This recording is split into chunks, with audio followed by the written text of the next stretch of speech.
We often hear the question from Chris Bowen, the Energy Minister, asking how expensive, what will be the cost of the Coalition's nuclear plans, and he makes a big deal of that. But it occurs to me I wasn't really sure what the cost of Chris Bowen's renewable-only transition plan is. So I thought we'd delve into that question today with our power panel. Today's power panel, Ben Beattie, the presenter of the Baseload podcast, and Paul Velejo, a scientist. Welcome to you both. Ben, I'll start with you. Maybe you can fill me in if I missed this. Do we have a figure yet from Chris Bowen as to what his plans for 2030 and 2050 are going to cost? G'day, Nick. Chris Bowen has stated a couple of times a number, which is 121 or 122 billion dollars. Unfortunately, this is not a clear number. It's a bastardized number missing a lot of inputs, and it's also a future value number. So it's kind of like saying, well, this is how much money I have to have in a bank at a certain interest rate to be able to pay those future costs today. The interesting part about that is that the media don't seem terribly interested in what this number is and what those overnight costs actually are. Now, AEMO is where the source of these numbers exist, and they have spreadsheets. And I give some credit to AEMO for their availability of their data. They're quite open about what they use and how they do it, although there's a couple of hidden tabs in their spreadsheet. But when you do add up the overnight costs just for generation alone, that spending every year up to 2050 ends up at $20 billion per year. Now, I don't know about you, Nick, but I struggle to work out how we could spend that much money and eventually lower electricity costs. Yeah, well, Paul, you'll recall the Reputex report. That was the report that the Labor Party commissioned in opposition and published in December 2021, laying out the basis for their policy. It was said at the time, it was said by Anthony Albanese, that this was the most extensive research ever done by any opposition on any topic, and yet the figure in there was 75.8 billion that would be required to be spent by 2030. I would have thought, Paul, just doing a back of the envelope calculation, they've already spent way more than that. So, can any of these figures be trusted? None of them. This is all about narrative. This is the Willy Wonka school of energy policy, a world of pure imagination. And there's a book about how to lie with statistics. If you pick the correct assumptions, if you pick certain time frames, interest rates, you can get the number you want. And one of the original first things that they do is call it renewables, and it's not. I don't know if you've ever seen a windmill seed. I haven't. When a windmill ends its life, it doesn't go into the ground and sprout a new windmill. So the first thing we should do is not call them renewables, because they're not. They're unreliable energy. The more of your energy economy you use for that form of power, the more expensive it'll be, because you have to fill in holes in the wind and power generation. And then you get into the time frame that you use in order to do your cost estimates. And the bottom line is, we're also shipping twice as much thermal coal to Asia as we would use domestically to power ourselves entirely. So it's not like the coal is not being burnt. It's going to the atmosphere, just not to use reliably and cheaply here. Well, that's right. Paul raises a good point there, Ben, about renewables not being renewables. We've fallen into the trap of using that language, but he's dead right. It's an inaccurate explanation for what we're looking at. But look, I mean, if we are to call them renewables, wind and solar and transmission that goes with it, the costs of installing these things is going up and up. The time to build them is getting pushed further and further out. People are having to sit on capital they've invested without getting any return for longer periods. It does make the point, doesn't it, that trying to guess what this is going to actually cost at the end of the day is a bit of a fruitless exercise. So if that's the case, how do we ensure that we get the best value product, the best value technology? Yeah, Paul's right. Renewables is a really good marketing term that's been used for a long time now, and it's stuck as part of the lexicon. The problem with trying to estimate the future renewables costs is that the scope is so broad. Whether you've got batteries, wind turbines, solar panels, hydro, biomass, any of these things that they call green and renewable, we don't actually know how much of it we're meant to build.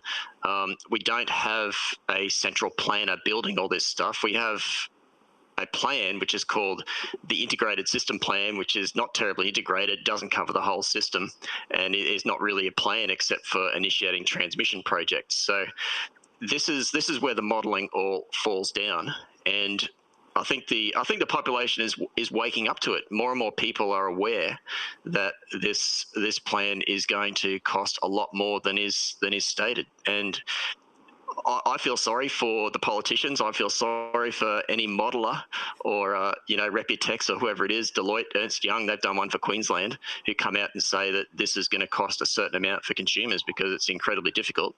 And as you said, the costs are going up. The supply chain's largely controlled by China. And who knows what happens when Donald Trump gets into office in America. I mean, he's going to slap tariffs on them, so that's going to change everything again.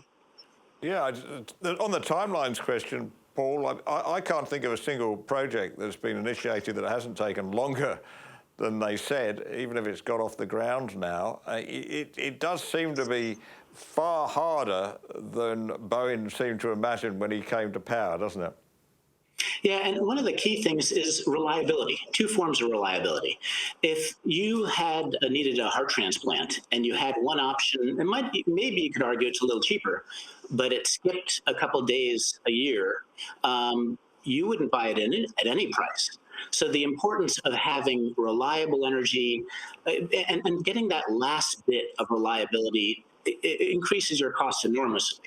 So there's the unreliable wind and solar, and there's also the fact that we are choosing dependence on foreign sources, and that's a disaster. We have everything we need here at low cost, and we're shipping our reliable power overseas to be used cheaply and importing unreliable power, and we depend on foreign sources for that power. That is a disaster for Australian security, and it's a disaster for the Australian consumer as well as our industry. Ben, 2 weeks to go, just over 2 weeks before the election in Queensland. It was shaping, certainly on the energy policy front, it was looking like Tweedledum and Tweedledee at one point, with the LNP really just going along and mirroring Labor's policy of building large quantities of renewables, et cetera, But it does seem now that the LNP is gradually sort of taking baby steps towards a more sensible energy policy. We can but hope, Nick. The small strategy, the small target campaign that Mr. Christofoul has implemented might pay off and get him elected, or at least the alternative view is that Stephen Miles, a current Labor Premier, will lose. Small target carries another risk as well, which is that when the LNP gets in under a small target, well, that doesn't give them a mandate to do much. Now, they have made some statements about these massive pumped hydro projects. So Pioneer Burdekin, which is 5 gigawatts, 24 hours, as incredible as that sounds, it's 40% bigger than the next biggest pumped hydro scheme in the world. And then that's off the cards, apparently. Barumba is a 2 gigawatt, 24-hour scheme, which is comparable in capacity to Snowy 2, although I believe it's going to be much simpler to build, so therefore cheaper. But the other thing I'd like to point out to your viewers is that we have 4-year fixed election cycles here in Queensland, thanks to a Palaszczuk referendum a couple of election cycles ago. So what we have now is 2024 election, and if someone gets in, it'll be 2028. So we also have a 2032 Olympics in Brisbane. Now, I suspect every government from now on in up until then will be scratching their heads trying to work out where to get the money to pay for all this. The state debt has ballooned. The public service is ballooning and continues to balloon. I don't think there's any Campbell Newman slashing cuts on the cards anywhere at the moment.